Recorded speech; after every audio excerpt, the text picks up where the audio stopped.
అందరికీ నమస్కారం. నిన్న విజయవాడ ఎంపీ కేశినేని నాని గారు ఏదైతే చంద్రబాబు నాయుడు గారి మీద కానీ లోకేష్ బాబు గారి మీద కానీ చేసిన వ్యాఖ్యలు పూర్తిగా ఖండిస్తున్నాం. గత 2-3 సంవత్సరాలుగా నాని గారి వ్యవహారం నందిగాంలో చాలా కష్టంగా ఉన్నా కూడా అంతా కూడా మౌనంగా భరించాము. మా అధినేత చంద్రబాబు నాయుడు గారి మీద రాళ్లతో దాడి చేసిన వ్యక్తులు ఎమ్మెల్యే కానీ ఎమ్మెల్సీ కానీ వారిని వచ్చి ఇక్కడ సన్మానించడం కానీ వారిని పొగడటం కానీ చాలా విచారకరం.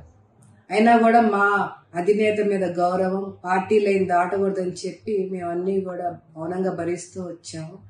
ఈరోజు పార్టీని విడిచి మా అధినేత మీద అదేవిధంగా లోకేష్ బాబు గారి మీద వ్యాఖ్యలు చేస్తే మేము సహించమండి. నాని గారు గత 10 సంవత్సరాలుగా మీరు ఎంపీగా చేశారంటే అది కేవలం చంద్రబాబు నాయుడు గారి వల్ల పుణ్యం అండి. ఆయన టికెట్ ఇవ్వబట్టే మీరు ఎంపీ అయ్యారు. మీరు తెలుగుదేశం పార్టీలో ఉండబట్టే మీరు ఎంపీ అయ్యారు. అదేవిధంగా తెలుగుదేశం ప్రభుత్వ హయాంలో మీరు ఎంతసేపు నా వల్లే విజయవాడ అభివృద్ధి చెందింది అంటాం చాలా హాస్యాస్పదం. కేవలం మీరు తెలుగుదేశం పార్టీలో ఉండబట్టే చంద్రబాబు నాయుడు గారి బ్రాండ్ వల్లే విజయవాడకి నిధులు తీసుకురాగలిగారు. అదేవిధంగా పార్టీ అనేది ఒక వ్యవస్థ అండి. ఈరోజు మన ఎమ్మెల్యేలమైనా ఎంపీలమైనా కేవలం తెలుగుదేశం పార్టీలో ఉండబట్టే మనం అయ్యాం. కానీ ఏ రోజైతే ఒక నాయకుడు పార్టీ కంటే నేనే గొప్ప అని, వ్యవస్థ కంటే నేనే గొప్ప అని ఏ రోజైతే అనుకుంటాడో ఆ రోజు నుంచి ఆ నాయకుడు పతనం స్టార్ట్ అవుతుందండి. ఈరోజు మీరు చంద్రబాబు నాయుడు గారి మీద చేసిన వ్యాఖ్యలు పూర్తిగా నిజంగా విచారకరం. మొన్నటి దాకా జగన్మోహన్ రెడ్డిని ఏ విధంగా మీరు తిట్టారో, జగన్మోహన్ రెడ్డి ఒక రక్తం తాగే మోసగాడని చెప్పి, పచ్చి నెత్తులు తాగే మోసగాడని చెప్పి, ఆర్థిక నేరస్తుడని చెప్పి మీరే పలు సందర్భాల్లో అన్నారు. కానీ ఈరోజు జగన్మోహన్ రెడ్డి జనపక్షపాతి అయ్యారు, చంద్రబాబు నాయుడు గారు మోసగాడయ్యారు. అంటే కేవలం మీకు టికెట్ ఇవ్వనందుకు ఈరోజు చంద్రబాబు నాయుడు గారిని ఈ విధంగా దుర్భాషలాడాలండి. మీరు హుందాగా పార్టీని విడిచుంటే జనాలు సంతోషించేవాళ్ళు. కానీ పార్టీని విడుస్తూ ఈ విధంగా చాలా అవమానకరంగా మాట్లాడారు. దీనికి తప్పకుండా మీరు ప్రతిఫలం రాబోయే రోజుల్లో చూస్తారు. అదేవిధంగా లోకేష్ బాబు గారి మీద చేసిన వ్యాఖ్యలు కూడా పూర్తిగా ఖండిస్తున్నాం. తన తాత ముఖ్యమంత్రి అయినప్పటికీ, తండ్రి ముఖ్యమంత్రి అయినప్పటికీ ఏ రోజు కూడా ఆ ఆహా లోకేష్ బాబు గారు ఎక్కడా ప్రదర్శించలేదండి. అదేవిధంగా పదవులను అడ్డం పెట్టుకుని ఏ రోజు కోట్లు గడించి ఆయన జైలుకు వెళ్ళలేదు. తనకిచ్చిన మంత్రి పదవి ద్వారా ఏ విధంగా రాష్ట్రానికి నిధులు తీసుకొచ్చారో, పంచాయతీరాజ్ శాఖలో ఎన్నో అవార్డులను కేంద్ర ప్రభుత్వం నుంచి పొందారో, ఆయన ఒక రోల్ మోడల్ గా దేశంలో మినిస్టర్ గా ఏ విధంగా ఆయన పనులు చేశారో మనందరికీ తెలుసండి. అటువంటి వ్యక్తిని ఈ విధంగా మీరు దుర్భాషలాడటం నిజంగా చాలా విచారకరం. తెలుగుదేశం పార్టీ నిర్వహించే మహానాడులకు రారు మీరు, తెలుగుదేశం పార్టీ నిర్వహించే పాదయాత్రలకు రారు. కానీ పార్టీ మీకు ప్రోటోకాల్ ఇవ్వాలి, మిమ్మల్ని గౌరవించాలంటే ఎలా గౌరవిస్తుందండి? అదేవిధంగా మీరు అమరావతి మీద చేసిన వ్యాఖ్యలు చాలా హాస్యాస్పదం. అమరావతి నిర్మాణం గురించి మీలాంటి వ్యక్తులు ఈ విధంగా మాట్లాడటం అనేది చాలా హాస్యాస్పదం. రాజధాని అంటే 2-3 ఎకరాల్లో పెట్టే స్థలం కాదండి, కొన్ని వేల ఎకరాలు కావాలి.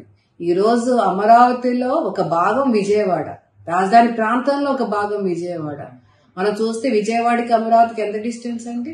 12 నుంచి 15 కిలోమీటర్ల దూరం ఉంటుంది. ఈరోజు విజయవాడ ఇంత అభివృద్ధి చెందిందంటే కేవలం రాజధానిలో భాగం అవటం వల్లే. మీరు గమనిస్తే 2014 నుంచి 19 వరకు విజయవాడ ఏ విధంగా మహానగరం అయిందో మనం చూసాం. రోడ్ల విస్తీర్ణం గానీ, ఫ్లైఓవర్స్ రావటం గానీ, బిల్డింగ్స్ రావటం గానీ ఇవన్నీ విజయవాడలో జరిగాయంటే కేవలం ఇది రాజధానిలో భాగం అవటం వల్లే.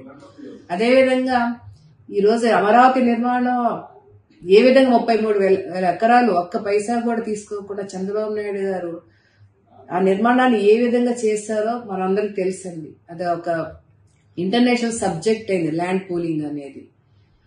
అటువంటి అమరావతిని మీరు హాస్యాస్పదంగా విమర్శించడం అనేది చాలా విచారకరం. అదేవిధంగా ఈరోజు 3 రాజధానులు ప్రపోజ్ చేసి జగన్మోహన్ రెడ్డి మీకు జనపక్షపాతి అనటం, మా గొప్ప నాయకుడు అనటం అనేది కూడా చాలా హాస్యాస్పదం.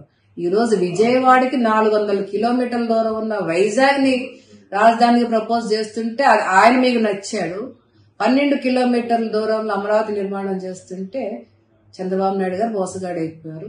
ఇది కూడా మేము పూర్తిగా ఖండిస్తున్నామండి. అదేవిధంగా టాటా ట్రస్ట్ ద్వారా మీరు గతంలో తెలుగుదేశం ప్రభుత్వ హయాంలో సేవలు అందించారు. ఇది కాదనలేని సత్యం. దీని ద్వారా ఎందరో ప్రజలు సేవలు అందుకున్నారు. కానీ టాటా ట్రస్ట్ ఎప్పుడు వచ్చిందండి? చంద్రబాబు నాయుడు గారు ముఖ్యమంత్రిగా ఉన్నప్పుడే టాటా ట్రస్ట్ సేవలు వచ్చాయి. అంటే తెలుగుదేశం గవర్నమెంట్ ఉంది కాబట్టి టాటా ట్రస్ట్ వారు అనుసంధానం అయ్యారు. కానీ మరి గత 4.5 సంవత్సరాలు మీరు ఎంపీగా చేశారు, ఎందుకు టాటా ట్రస్ట్ సేవలు చేయలేకపోయారండి? అంటే మీ వెనక చంద్రబాబు నాయుడు గారు లేరు కాబట్టే కదా. ఒకసారి మీరు ఆత్మవిచక్షణ చేసుకోండి. మనం పార్టీలో ఉన్నంతసేపే మన విలువ ఉంటుంది. పార్టీని కాదన్నప్పుడు మీరు మాకు పరాయి వ్యక్తితో సమానం. కాబట్టి భవిష్యత్తులో ఎప్పుడూ కూడా మీరు చంద్రబాబు నాయుడు గారి మీద కానీ లోకేష్ బాబు గారి మీద కానీ విమర్శలు చేస్తే మేము సహించము. రానున్న కాలంలో ప్రజలే మీకు బుద్ధి చెప్తారండి. తప్పకుండా విజయవాడ ఎంపీగా తెలుగుదేశం పార్టీ అభ్యర్థి విజయం ఖాయం. అదేవిధంగా రానున్నది తెలుగుదేశం ప్రభుత్వమే అని మేము డంకా బజాయి చెప్తూ సెలవు తీసుకుంటాం.